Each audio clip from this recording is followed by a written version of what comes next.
your whole family is like very, very accomplished and you're all very motivated. Yeah. Do you get intimidated, I guess? So I think growing up in a family where everybody was doing something made me feel like I have to do something too. Yeah, and that made me feel like I was in a shadow a little bit and trying to find my way. But slowly as I grew up, I started to realize that, you know what, just do what you feel like you want to in the moment. And now I'm growing up and also growing up in my career and where I'm going in life. So no regrets, basically. The Kiss Booth with Daphne Khoo. Hi, I'm Daphne Khoo. I'm so glad you're here, and this is the Kiss Booth. Today we've got Iman Fandi with us, and I'm so glad to have you here. I'm so happy to be here. We've known each other for a couple years now. Yes. But I saw your absolute rise from, just being, but being a model and an athlete to, starting, everyone was talking about you entering the music industry. I was like, man, this girl's already so pretty. Like, why can't she just stay in her lane? And then Time Frame came out and you blew up. And since knowing you from then till now, the amount of effort and thoughtfulness and amount of hard work you put into everything you do is just, like, people, they don't know, Yeah. Like where do you get your motivation to like keep going? I think for me, it's like I've always grown up wanting to try different things. So being someone that's very curious in trying to pursue things that I like or even just interest me for a little bit, that keeps me interested and motivated to kind of like target and see what challenges come my way and if I can tackle that. And I think music was one of them, one of my goals and dreams that I've always wanted to do. I loved kind of just singing around the house or writing little lyrics just for fun and things like that. And then it slowly progressed into, hey, let me write a whole song and see how that goes. And then it went well, I met you through it all. We actually met, if nobody knows, through writing one of the songs. And you were actually vocal coaching me then as well. So then I was like, hey, this girl's really good. Okay, let me get some help from you. But I'd already known about you. It was through a writing camp that I think your team found the song. But I'd already been manifesting, like, I want to work with Iman Fandi. Like, and then, really?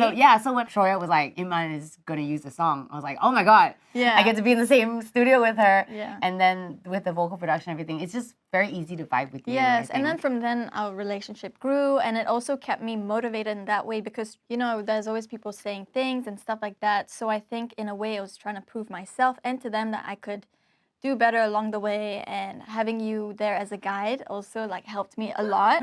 And she's very hardworking. She's very, very hardworking. Yeah, and honestly, I think it comes from my family. Like seeing how my parents grew up and worked so hard to get where they are now, it made me want to be like a proud daughter to them. So I think for me, it's like, okay, let me try do bigger and better things to see if I can make them happy in a way. And at the same time, it makes me happy trying to pursue the things that, I want to. And I'm just so happy that I have supportive parents. Well, I hope that, just even like as your friend, that you're proud of yourself because I know that your whole family is very accomplished. And we've never really spoken about it before, but you just did a National Day show not too long ago.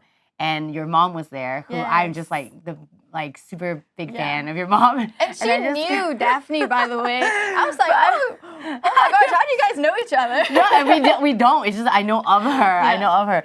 And I was like kind of freaking out a little bit, but I never like really talk about that to you. Your whole family is like very, very accomplished and you're all very motivated. Yeah. I guess, is that part of the motivation or does it ever like make you feel, I don't know, slightly hindered or do you get intimidated, I guess? A bit of both of what you're trying to say. So definitely growing up with 4 brothers and being the only girl does have its perks, guys. So being the only girl, I was able to kind of get away with stuff? A little bit, like only certain things. But at the same time, my dad was very protective and all eyes are on me because I'm the only girl. So what am I going to do? What's my next move? That kind of thing. It felt like that. Yeah. And it also felt like, okay, I'm not doing football.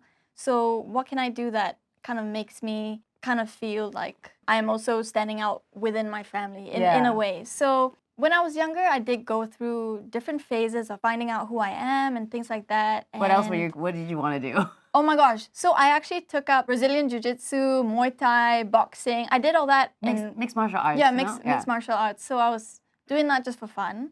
And I thought like, oh, okay, maybe one day I'll be a fighter or something. And then one time I also had I was How? like, Did you injure yourself? no, I just started getting really bulky. And I was like, no, this is not for me.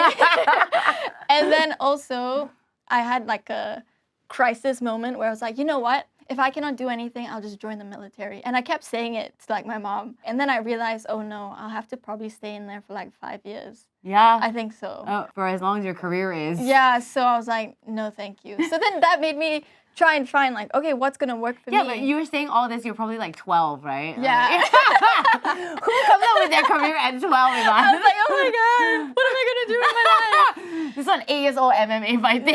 Yeah, so I think growing up in a family where everybody was doing something made me feel like I have to do something too. And I think growing up in the public eye as well, it made me feel like I have to do more than what the average school kid is doing. Yeah. Yeah, and that made me feel like I was in a shadow a little bit and trying to find my way.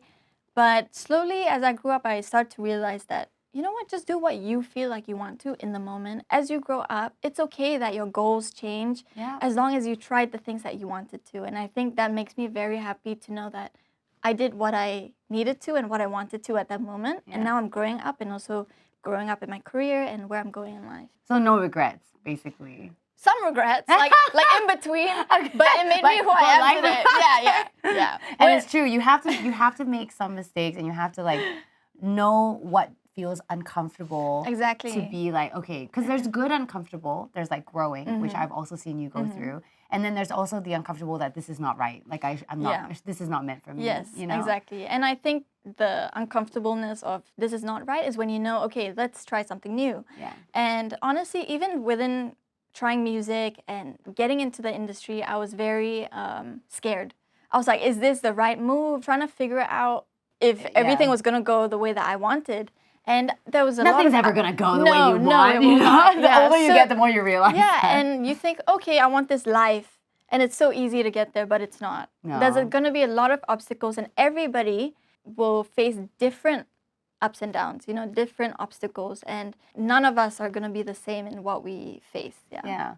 But I think that level of difficulty, I think that's something that everyone can identify with, you know, like, but also being scared is like a good thing. Yeah, because it means you care. It means it means something to Yeah. you, you know? And I think a lot of people out there like don't realize you have this, you call yourself singer-songwriter, but you're really an artist. But people don't realize that you're like a really good songwriter too. Oh, thank you. I'm so glad that you put songs out that you write.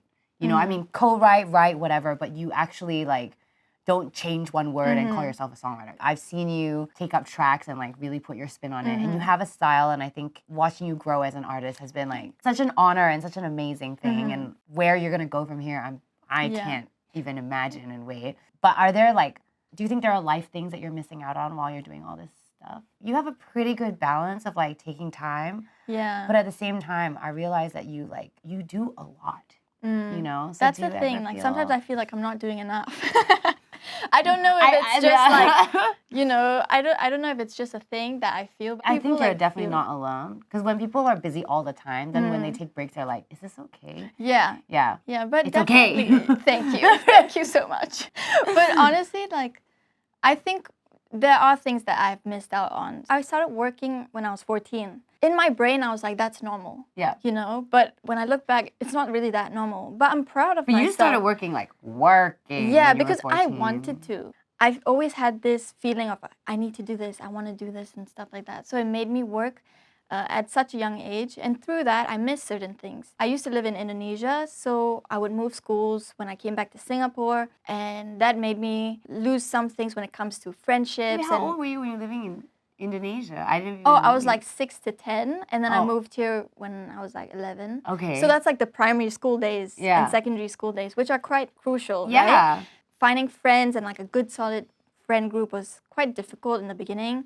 And then also I was working at the same time, so not a lot of people understood why I was You were leaving. never there, Yeah, I was yeah. never there, or like after school I would just leave straight away. Yeah. And also I didn't go to prom. I haven't gone to like my graduations. I didn't experience any of that. So those things are like, okay, maybe one day when I have like a birthday party, I'll make it prom theme. Okay. I'm that girl. I'm like, Wait, but I mean, I feel like Leave You on Red is very prom Prom-esque. Yeah, Prom-esque, prom-esque. yeah. Yeah. Prom-esque. And even your new, I feel like maybe you're subconsciously like living vicariously through I your know. songs. No, even Leave You on Red, if Yeah. you saw the visuals are very Princess Diaries Yes, vibe. but it's very prom looking. Yeah. with the poofy dress Yes. and then the popcorn and the So teddy this is the bear. way I get to experience and like be this character that I never had the You opportunity need to have do. it collectively, though. Yeah. You know, I feel like when you did baseball bat, you had like your event was like at the fragment room, Yes, right? yes. That seemed like very kind of like high school vibes. Yeah, that I was guess. very I'm in my grunge moment. Yeah. And speaking of which, you have an album. You have an album coming out. Yes. I feel like you put many different eras into one. I guess so. album, yeah. And I didn't imagine that this is how the songs were gonna even be. But when I actually list the number of songs that I'm gonna have in the album and I schedule it out, which is gonna be first, which is gonna be last, I realized that there is a theme. And that also made me realize that's my journey of just growing as a songwriter and a singer, from wanting love and wanting this guy to come back to all of a sudden I'm gonna leave you. Wait, so are we gonna have everything from time frame to like? Is that gonna be in the album? There's gonna be a couple songs. Some of the old ones will be in, some of them will not, but definitely some new ones. I've been working a lot in KL with different producers there, so it's been great to have collaborations. And I actually do have one music collaboration that's coming out with an Indonesian artist. Okay. Which I'm very excited about. So, Okay, I'm acting surprised, but obviously I already know. Yeah, she knew already, guys. Well, my acting skills not there, right? But I cannot lie. So, but I'm excited. I'm so excited for y'all to hear that one. The Kiss Booth with Daphne Khoo. I love Disney movies. Who is your favorite Disney princess? Who's my Disney princess? Oh, Belle? Okay, but Yeah. doesn't seem very convincing. But okay. Yeah, I'm not really convinced too. You don't identify with any princess? Do you? Yeah. Which one? Ariel. Ariel. Yeah. Why did you say it like that? Because I always think of it as Sebastian talking to her. Oh, okay. Ariel.